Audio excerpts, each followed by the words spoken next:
Hi, I'm Rima and this is my Lab 3 report. So the purpose of this lab was to find the mass of a black hole given information about an orbit and creating an orbit of a spaceship that takes a whole system into account. It had a planet and a moon. And the physics principles used in this lab are the velocity update formula and the position update formula. We use these in both labs, but it's especially important in the second one to help us mimic the motion of the moon and the spaceship. And perpendicular force is super important in this lab because it's the only type of force that's affecting the motion of whatever we're looking at.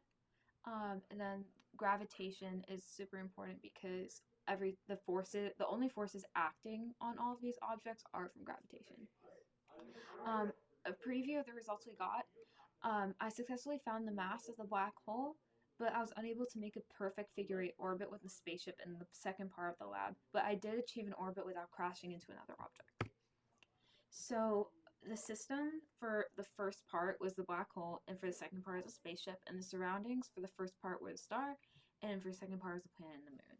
The initial conditions for part one, we were just given the mass of the star, and for part two, we were given the masses, locations, and radii for all the objects in the system and surroundings. For the first part of the lab, we edited the starter code to include given values. We found the net force and used it to get the mass of the black hole at different points.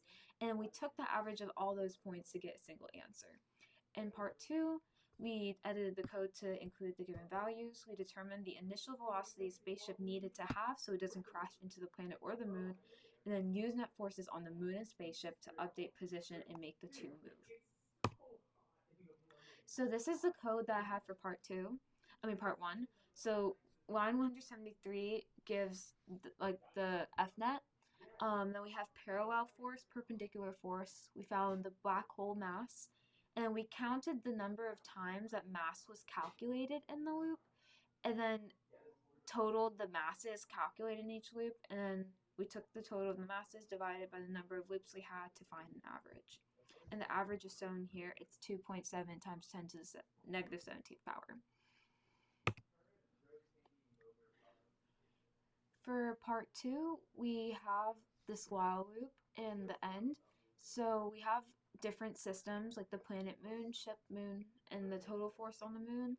And using all these forces, we found a velocity and position update formula that could help us move the two objects around. So possible sources of error include excluding other forces that might be acting on the system. And we use rounding approximation for some numbers like the gravitational constant. And then we were unable to figure out how to make a figure eight in part two, and it might even be impossible as the lab stated. How are the perpendicular and parallel force components different from the rate of change of the parallel and perpendicular momentums?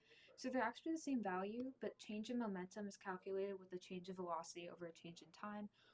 Well, net force requires more information from the entire system, so basically the gravitational forces acting upon every object. So one of them is a lot easier to find than the other, even though they give the same value. And how do we predict the motion of the entire system? Net force would have to take all the objects and effects on each other into account, and the dominant forces in the system would have a stronger gravitation and a larger mass, kind of like the black hole. And we have to take into account other objects not stated in the system and surroundings, like nearby black holes, not the one that was in the first problem, but ones that are further, planets, stars, the entire expansion of the universe, basically. Thank you so much.